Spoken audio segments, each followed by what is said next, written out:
अस्सलाम वालेकुम and welcome to Ali Zai vlogs. दोस्तों, आज से 2 दिन पहले हमने सोशल मीडिया पर एक वीडियो देखी जिसमें एस्टैब्लिशमेंट का टाउट मुनीब मुन्ना ये पैगाम दे रहा था।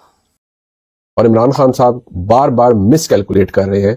उन्हें अंदाज़ा नहीं है कि उनका जो उन्हें उस शख्स ने कहा कि उनको अंदाज़ा नहीं है कि उनका पाला किससे पड़ा हुआ है। और उसके बाद हमें पता चला कि इमरान खान का पाला इससे पड़ा है। इमरान खान ने बीबी बुशरा को तलाक देनी है। अगर इमरान खान साहब को अपनी जान से हाथ धोना नहीं है तो उनको इस चीज को देखना कंसिडर करके करना जरूरी है।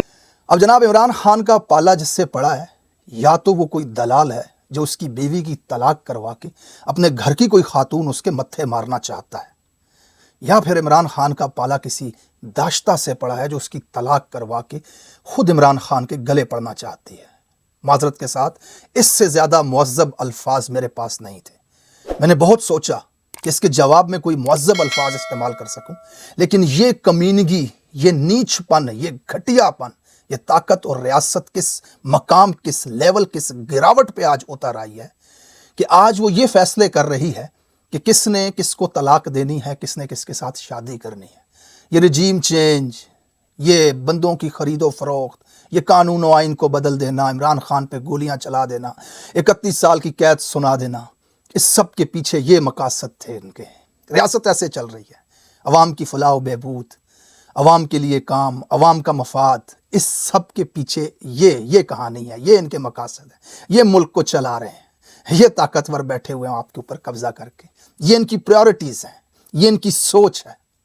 इमरान खान का पाला किससे पड़ा है, इमरान खान को नहीं पता है।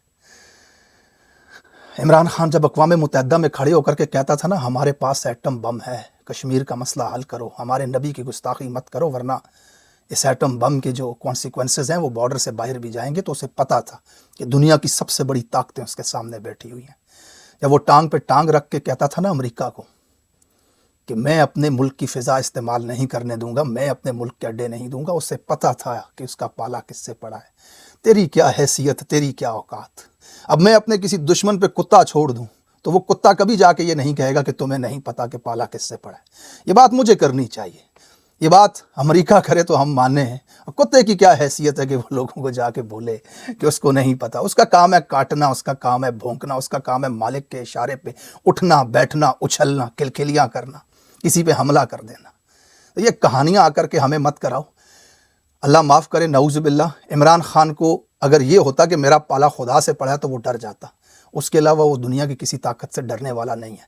उसे है अंदाज़ा कि जो उसके ऊपर गोलियां चला सकते हैं, जो उसके ऊपर कातलाना हमला कर सकते हैं, तो वो किसी भी हद तक जा सकते हैं। वो उनकी जेल में बैठ कर के भी ललकार रहा है, तो वो डरता सिर्फ खुदा की ज़ात से, तुमसे नहीं डरता। ये अपने दो टगे के, दो कौड़ी के इन लोगों से आकर के सोशल मीडिया पे धमकियां दिलवाना बंद कर दो। वो उस पूरी कौम का लीडर है, उसे पता है कि मेरे पीछे पूरा पाकिस्तान खड़ा है। वो अपनी आगे की ज़िंदगी और आगे की मंजिल के बारे में सोचता है। उसके नज़दीक ला इलाहा इल्लल्लाह का मतलब ज़िंदगी, मौत, इज़्ज़त, ज़िल्लत, रिज़्क़ अल्लाह के हाथ में है। तो ये डरावे उसको मत दो। पिछले 2 सालों से उसको डरा रहे हो, 32 साल कैद उसको लगवा दी, घंटा कुछ नहीं उखाड़ सके, 1 इंच उसे उसके मकसद से पीछे नहीं हटा सके। तो बहरहाल, इसके बाद ये फैसल वाडा ने जो कमेंट किया इमरान खान साहब के हवाले से, फ़ौरन आधे पौने घंटे बाद एक वीडियो नज़र आई जिसमें बैरिस्टर गौहर फैसल वाडा के साथ जफियाँ करते हुए नज़र आए, कहके लगाते हुए नज़र आए। मेरे लिए हैरत की बात थी कि जो शख्स आपके लीडर को उसकी बीवी को तलाक देने का कहता है, जो अपने अक्सर जुमलों में आपके लीडर की लाश का जिक्र करता है, एक ऐसे इंसान के साथ कालू सलामा कह देना काफ़ी था। बैरिस्टर गौहर साहब कह के लगा करके उसको बगलगीर होते हुए कौम को देख करके तकलीफ़ हुई है। आप कम से कम अपने चेहरे के ऊपर थोड़े से तासुरात तो ऐसे लोगों को दिखाएं कि आपको तकलीफ़ है इन लोगों से जो आपके लीडर के बारे में बोलते हैं।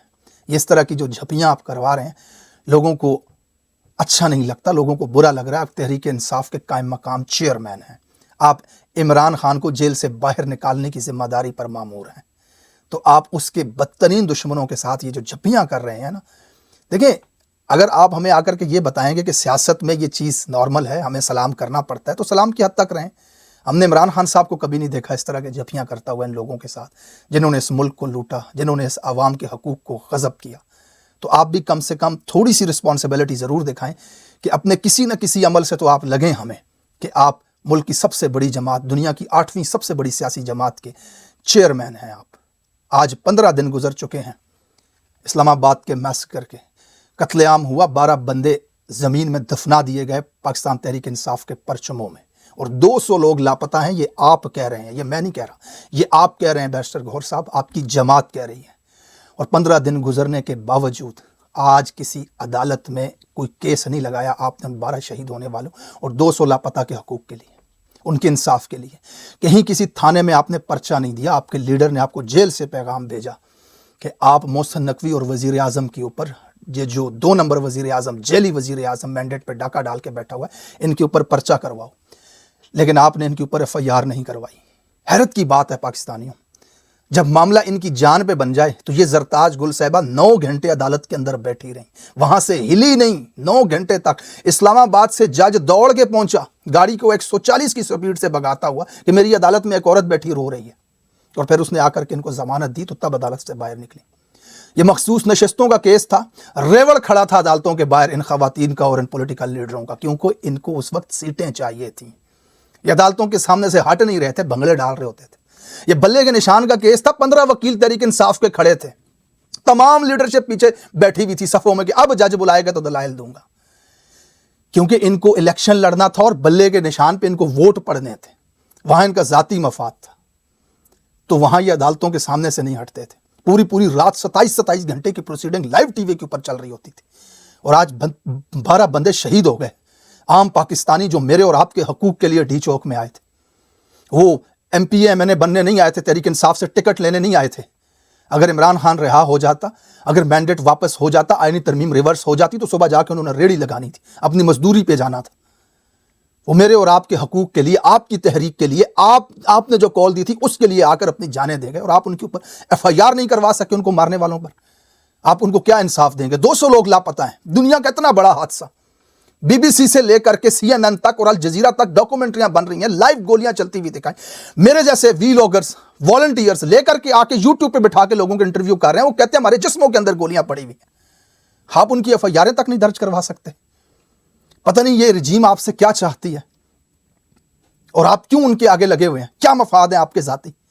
اور کم سے کم پچھلے کتنے سال گزر چکے، ان سے سوال چنے کا پوچھو جواب 9 مئی کا دیتے ہیں، ان سے ان کی پالیسیوں کا سوال پوچھو جواب 9 مئی کا دیتے ہیں، ان سے آپ پوچھو یہ فاشزم کیوں ہو رہی ہے، جواب 9 مئی کا دیتے ہیں، مور چوری ہونے کے اوپر، دیوار جل جانے کے اوپر، اور آپ کے زندہ 12 لوگ مار دیے گئے، 200 لاپتہ ہے، پتہ نہیں ان میں سے کتنے مار دیے گئے۔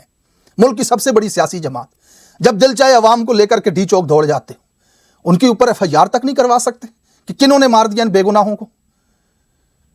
سب سے پہلا کام یہ کریں۔ آج اگر یہ طاقت میں تمہیں ڈرا رہے ہیں نا، تم ڈر کے چپ بیٹھ رہے ہو، کل اگر ان کی طاقت ختم ہوگی نا تو پھر ان کے لواحقین آئیں گے کہ ہمارے بچوں کے قاتل بتاؤ، اور عدالت جاؤ گے تو جج گردن سے پکڑے گا کہ آج 6 مہینے بعد آ رہے ہو، کہاں تھے اس وقت تم؟ کہاں ہے CCTV فوٹیج؟ اسلام آباد کی سڑکوں پہ لگے ہوئے سیف سٹی کے وہ کیمرے، کروڑوں اربوں روپیہ پاکستانیوں کا لگا دیا کہ دہشت گردی کو روکنے کے لیے کیمرے لگائے جائیں گے۔ خان آپ کو جیل سے کہہ رہا ہے کہ جاؤ جا کر کے سیف سٹی کے کیمرے نکال کے لے کے آؤ۔ کہاں پہ پٹیشن دی عدالت میں تم نے کہ ہمیں یہ فوٹیجز چاہیے؟ اور خدا کا خوف کرو یار، یہ سرخیاں میک اپ لگا کے آ کے اپنے پرسنل کیمروں کے ساتھ کھڑے ہو کر کے انٹرویوز پہ انٹرویو دے رہے ہو، ان لوگوں کے انصاف کے لیے کچھ کرو۔ ویلوگ کافی ہو گیا، اگلے ویلوگ میں انشاءاللہ آپ کو بڑی اہم ایک خبر دوں گا۔ سارا میر انگلینڈ سے، جو پاکستان تحریک انصاف کی جو میڈیا ایکٹیوسٹ ہیں، ان کے اوپر کیا کریک ڈاؤن ہو رہا ہے، انہوں نے وزیر اعظم کو وہاں برطانیہ کے خط لکھا اور اس کو ان کا جواب آیا، بڑی انٹرسٹنگ انفارمیشن ہے۔ میں انشاءاللہ تعالی سارا میر کو اپنے ساتھ لے کر کے اس چینل پہ آپ کو وہ تمام اپڈیٹ دوں گا۔ کچھ اور اہم خبریں ہیں جو اگلے ویلوگ میں آپ کے سامنے رکھوں گا۔ Thank you so much for watching this vlog. اپنا بہت سارا خیال رکھیے گا۔ اللہ حافظ، فی امان اللہ۔